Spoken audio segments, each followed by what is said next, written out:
वो ओवैसी साहब जो सड़क से संसद तक मुसलमानों की रहनुमाई करता है, वो ओवैसी साहब जो सांसद भवन में जाए। आप याद कीजिए जब 3 तलाक का बिल पास हुआ था, किस तरह से ओवैसी साहब ने बिल को सांसद भवन में फाड़कर फेंक दिया था। सोचिए, एक अकेला सांसद ओवैसी साहब ने बिल फाड़कर फेंका था।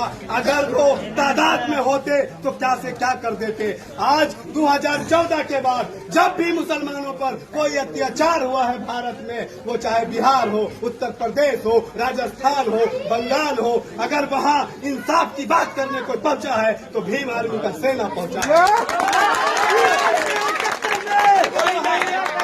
अगर वहाँ कोई इंसाफ की बात करने पहुंचा है तो आजाद समाज का लीडर जनाब चंद्रशेखर आजाद रावण पहुंचे हैं। आज आप बरेली में देखिए क्या हुआ। आई लव मोहम्मद के नाम पे इतना विवाद हुआ। क्या था आई लव मोहम्मद?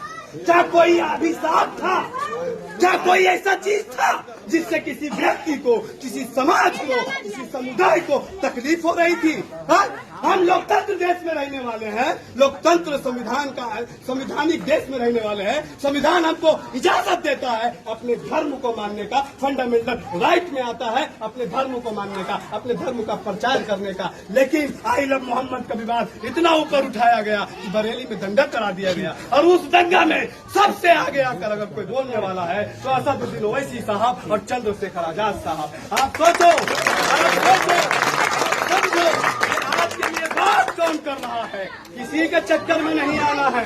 बहुत अच्छे अच्छे लोग आएंगे, उर्दू जुबान वाले आएंगे, हो सकता है अरबी बोलने वाले भी आए, बड़ी बड़ी टोपी लगाकर आएंगे, लंबी लंबी दाढ़ियां बढ़ाकर आएंगे। वो कहेंगे, ए मुसलमानों, सेकुलर दलों को वोट करो।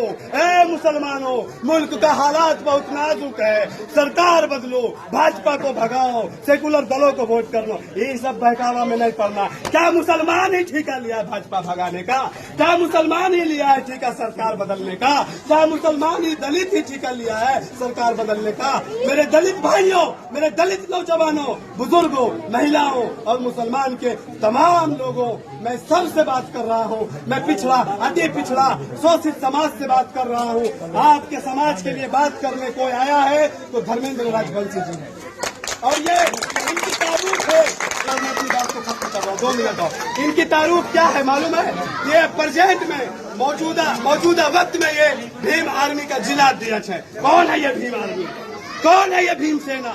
ये वो भीम सेना, ये वो भीम आर्मी जिसको पता लगता है कहीं पे दलित और मुसलमान के साथ कोई नाइंसाफी हो रहा है, पूरा सेना उठकर आ जाता है इंसाफ की बात करने। इसलिए बिना वक्त जाया करते हुए मैं अपनी बातों को विराम देता हूँ। और 11 नवंबर को चुपचाप केपी छाप 12 नंबर पे वोट दबाकर हमारे धर्मेंद्र राजवंशी भाई को भारी मतों से विजय बनाना है। मेरे चौक के नौजवानों, जब मेरे जैसा नौजवान, जब मैं अपना मत किसी को जल्दी देता नहीं हूँ, आप सब लोग जानते हैं मैं निष्पक्ष हूँ। लेकिन जब धर्मेंद्र राजवंशी को अपना मत दिया हूँ, नौजवानों का साथ दिया हूँ, मतलब समझ लो कोई राज है, कोई राज है। हम लड़ना चाहते हैं सत्ता में बैठे उन लोगों से जिसने हमें ठगा है।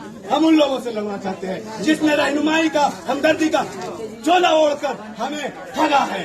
बस बहुत